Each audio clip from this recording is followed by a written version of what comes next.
વડોદરા શહેરમાં ઉત્તરાયણના તહેવારને ગણતરીના દિવસો બાકી છે ત્યારે પતંગના દોરાથી જુદા જુદા વિસ્તારમાં નગરજનો ઘાયલ થવાની ઘટનાઓ બની રહેલ છે। ત્યારે યુવક કોંગ્રેસના કાર્યકારી પ્રમુખ પવન ગુપ્તાની આગેવાનીમાં વડોદરાવાસીઓને પતંગના દોરાથી ઈજા ન પહોંચે, નગરજનોમાં જાગૃતિ આવે એ ઉદ્દેશ્યથી બાઇક પર લગાવવાના સેફટી સળિયાનું વિતરણ કરવામાં આવ્યું હતું, જેમાં નિખિલ સોલંકી, યશ રાજપૂત, અરબાઝ ખાન, નિરાલી જાદવ, ફૈઝલ વોહરા અને યુથની સંપૂર્ણ ટીમ ઉપસ્થિત રહ્યા હતા।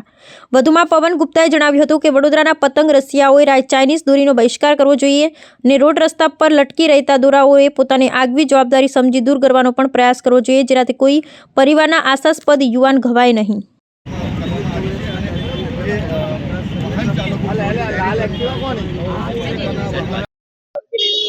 વડોદરા શહેરમાં આવનાર 14 તારીખે વિશ્વમાં વિખ્યાત એવું ઉત્તરાયણ પર્વની ઉજવણી થવાની હોય છે અને ઉત્તરાયણ પર્વના ઉજવણીના ભાગરૂપે વડોદરાવાસીઓ પહેલાથી તહેવાર ઉત્સવી રહ્યા છે, ત્યારે ઉત્તરાયણના 15 દિવસ પહેલા 15 દિવસ પછી તક આ તહેવારની ઉજવણી લોકો કરતા હોય છે। પરંતુ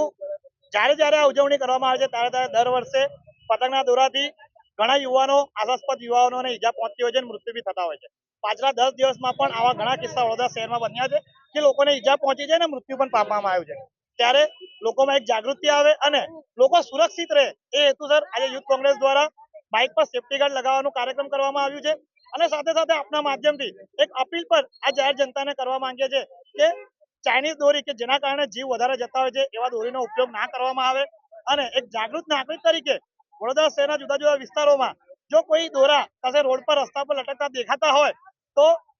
જાગૃતતાના ભાગરૂપે કોઈનો જીવ જતા બચાવવાના ભાગરૂપે નાગરિકોએ સ્વેચ્છાએ દોરાઓ દૂર કરવા જોઈએ એવો એક સંદેશ પણ આપ દ્વારા આપવા માંગે છે અને એ સંદેશના ભાગરૂપે સેફટી ગાર્ડ લગાવવાનો કાર્યક્રમ કર્યો।